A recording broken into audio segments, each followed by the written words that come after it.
Hi, I'm Conor Burke, CTO and co-founder of Inscribe. Wonderful. And so we want to talk to you about how synthetic fraud has evolved with the adoption of fintech services, especially around documents. Yeah, great question. So fintech has really moved a lot of finance from a very relationship-based business to a very transactional-based business. And this has come with much larger volumes, which has meant the traditional process for detecting document fraud and fraud in general has had to be completely revamped. So what we see today with a lot of customers is the ways to detect document fraud is very manual. And at Inscribe, we try to offer an API essentially to detect that fraud. And in particular to synthetic identity, what we often see is customers really struggling trying to identify synthetic identity in that everything around this applicant is looking correct, their documentation is correct, they're not getting, let's say, flagged by other fraud systems.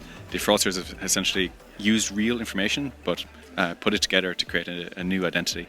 And they really struggle to catch this type of fraud without in a very high volume, unautomated type of system. Can you talk to us about why this fraud is so hard to be detected? Yeah, I think the biggest reason is because it looks so real.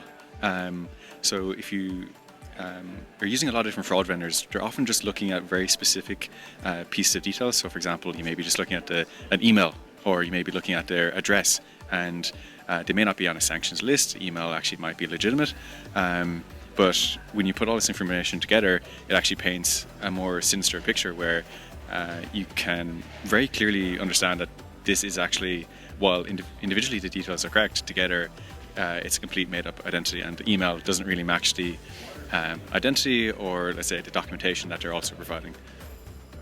Awesome. So we saw a ton of fraud in face of the pandemic with PPP loans. Why do you think that was? Yeah, it was a really interesting time. Of course, I have empathy for the government trying to disperse large volumes of aid to businesses, which I think was the right decision. But I think lending or any form of dispersing aid usually comes with big challenges of fraud.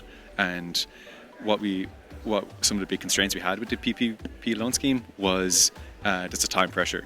So to get the type of fraud measure or the fraud systems in place that would have been needed to actually prevent a large fraud that did happen, it would have taken months and years. We've seen even financial services companies, even today, working on this problem for years, are still struggling with fraud. So I do believe that, given the circumstances, it was the right call to get the aid out to the businesses. But in the future, I think we may want to do something different. Yeah, and so you said that it's a work in progress and it's something that's going to take months and years. So if we were to get hit by something like that, again, do you think we'd be prepared? I think we've learned a lot from the first time round, and depending on how soon this happens again, hopefully not too soon, we may have a chance to prepare. So I think there's just lots of innovation going on today in terms of the interaction between government and businesses, and if new financial mechanics come in place where that can be a much easier process, or financial services companies become more pervasive in terms of the technology they use in terms of fraud, I think we'll be in a much better spot. And hopefully Inscribe, we did play a big part in the PPP loan scheme, and we detected tens of millions of fraud. So next time around, I think we'll be much better placed. And then can you talk to us about your AI? Like, what sets you apart from your competitors, and what kind of impact can you have for the everyday person? Yeah, sure. So what really sets us apart from competitors is the data we're looking at. So you can think of every fraud detection company as looking at some piece of data. So as I was mentioning earlier, where it's like an email or device information or IDs. At Inscribe, we're looking at documents, and particularly secondary documents, so things like bank statements, utility bills, tax forms, and so on. And we've used this as a unique insight into fraud that may be occurring. And this has given us a real edge that, for a whole host of reasons, other vendors haven't been able to detect. And we've, again, since expanded that to look at some other signals that may be coming through a customer profile, which we're super excited about as well. And in terms of what this means for the customer, really what we care about at Inscribe is making a great customer experience for the end user. A lot of fintechs today are, working on the consumer side and are working directly with end user, creating great user experiences. There's also a lot of like the back office operations that just have to be solved too, to make these like magical fintech experiences. And that's what we're really interested in, is can we use our fraud detection to provide faster responses to make sure that legitimate users are getting access, but also we're keeping the fraudsters out of the system. So we don't want, fraud being a big item on our fintech's balance sheet, which inevitably get passed on to other consumers. So by reducing that, we can, reduce the overall cost of financial services too. Amazing. And why is document fraud so hard to see? Go ahead. Yeah.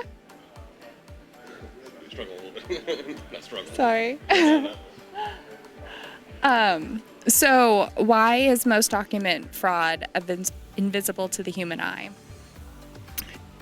Good question. I think this comes down to the fraudsters are just really smart.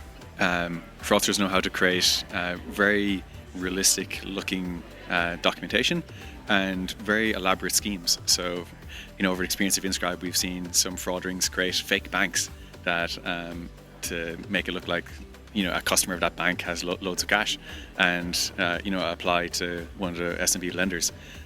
So I think the thing that makes it hard is just how realistic and hard to catch these documents are. And with Inscribe, we're really trying to take or implement superhuman abilities to catch fraud. So things that just people can't see. So whether this is like the ability to like understand like what every document in the world looks like and what it should look like, no matter how smart you are, you probably won't be able to have that level of recall. But with algorithms and a big data set, that is actually possible. What are you hoping that your impact will be, either on the financial world, the business world, society? I mean, feel free to be as aspirational as you want. Yeah, great question. So I think at Inscribe, we'll see ourselves as successful if we can create this like fair and efficient financial services industry. So one where good users get access and the fraudsters are kept out, but also an efficient one.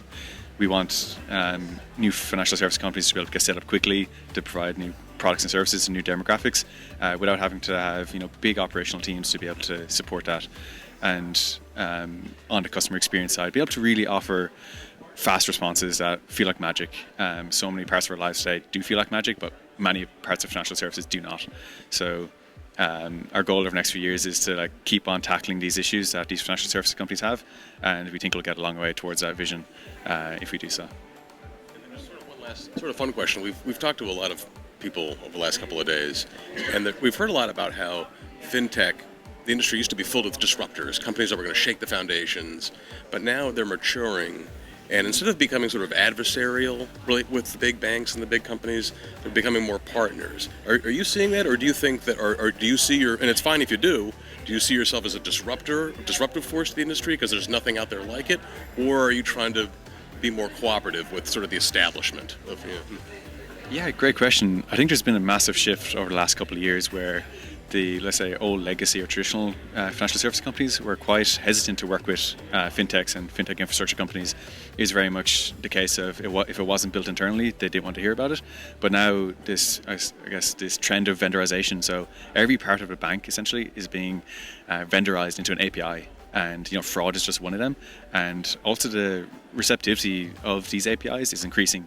So even in the couple of years that Inscribe has been around, we've seen some traditional organizations really go from quite close-minded to very open-minded to these types of solutions. And I think this is coming with some larger tailwinds of trends that are around cloud computing. People get more comfortable with collaborating and using data from other sources, but also the need to compete. So obviously fintechs are disrupting traditional banks, and they realize to stay ahead of that, they need to change how they're thinking and stay ahead. Is there anything that we didn't ask you that you would like to touch on? They're pretty good questions. Try to cover our bases. Yeah, really, really good.